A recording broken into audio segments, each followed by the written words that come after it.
ఎలాంటి ఇబ్బందులు ఉండే ఇక ఒక పిల్లలకు చదువు చెప్పాలి అంతే ఆ కాన్సెప్ట్. ఆల్రెడీ నేను 20లో మ్యాథమెటిక్స్గా ఎక్స్పర్ట్ నేను. అప్పటికే అన్న నాకు జాబ్ వచ్చే వరకే నేను దాదాపుగా ఒక 10 ఇయర్స్ 20లో వర్క్ చేస్తున్నాను. మనవరెడ్డి సార్ను మా అన్న ఇద్దరు క్లాస్మేట్స్, గర్రపల్లిలో ఇద్దరు క్లాస్మేట్స్. ఒక 4-5 సంవత్సరాలు చేసిన తర్వాత బీఎడ్కి వెళ్ళిపోయాను నేను. తర్వాత మళ్ళీ బీఎడ్ అయిపోయిన తర్వాత మా అన్న రోడ్డు మీద పోతుంటే మీ తమ్ముడిని పట్టుకొచ్చి నాకు అప్పచెప్పవా అని చెప్పిండ్రు. బహుశా అంటే అంత ఇంపార్టెన్స్ ఉండే అంటే ఆ ఇన్స్టిట్యూషన్ మొత్తంలో ఎక్కువ అంటే ఆ టైంలో ఎక్కువ జీతం ఇచ్చేది నాకు 2500 రూపీస్ ఇస్తుండే ఆ కాలంలో. అంటే 25 ఇయర్స్ బ్యాక్. అంటే ఎంత డిమాండ్ ఉన్నదో మ్యాథమెటిక్స్ ఆలోచించండి. ఇక ఇక్కడికి వచ్చిన తర్వాత అది చెప్పినా కదా, ఏం అవసరం లేదు, ఒక పిల్లలకు చదువు చెప్పుండ్రు ఇక అంతే. మనం చేయవలసింది ఏంటంటే అసలు మన పోస్ట్ కూడా అదే కదా.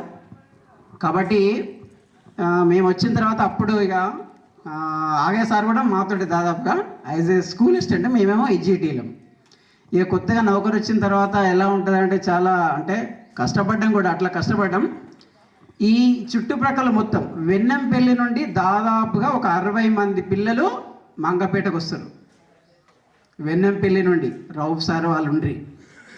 వెన్నంపల్లి నుండి 60 మంది పిల్లలు ఇక్కడికి వస్తారు. కూనారం నుండి కూడా వస్తారు. అంటే మంగపేట ఈజ్ ఒక model school of the in that period. ఆ పీరియడ్లో మంగపేట అంటే ఇక ప్రైవేట్ స్కూళ్ళతోటి ధీటుగా, అంటే సార్ అప్పుడు ప్రైవేట్ స్కూల్ లేవనుకోండి, ఎక్కడ వేద్దామని మన కొడుకు అంటే సార్ మంగపేటకు స్కూల్కు పంపండి, ఇంకో ఆలోచన లేదు ఇక. అంటే ఇక్కడ మనకు ఇబ్బందులు కూడా ఏం లేవు. నారాయణ సార్, సత్యనారాయణ సార్ ఉన్నారంటే మనకు ఇబ్బందులు కూడా ఏమి ఉండవు ఇక.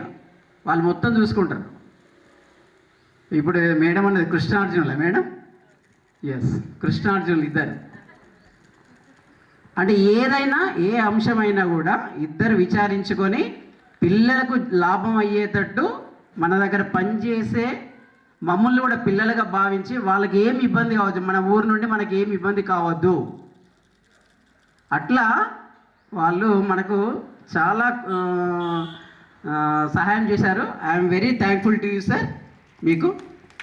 తర్వాత పిల్లలకు కూడా పాపం ఇప్పుడు కూనారం అని చాలామంది కూనారం వస్తున్నారని చెప్పారు. అంటే దాదాపు కూనారం అంటే అప్పటికి అది ఓల్డ్ హై స్కూల్, పాత హై స్కూల్. అక్కడి నుండి ఇక్కడికి వచ్చిందంటే ఆలోచించారు. అంటే ఇక్కడ ఉన్నటువంటి ఆగే సార్ కానివ్వండి, నేను కానివ్వండి, రవీందర్ సార్ ఉంటే చనిపోయింది పాపం.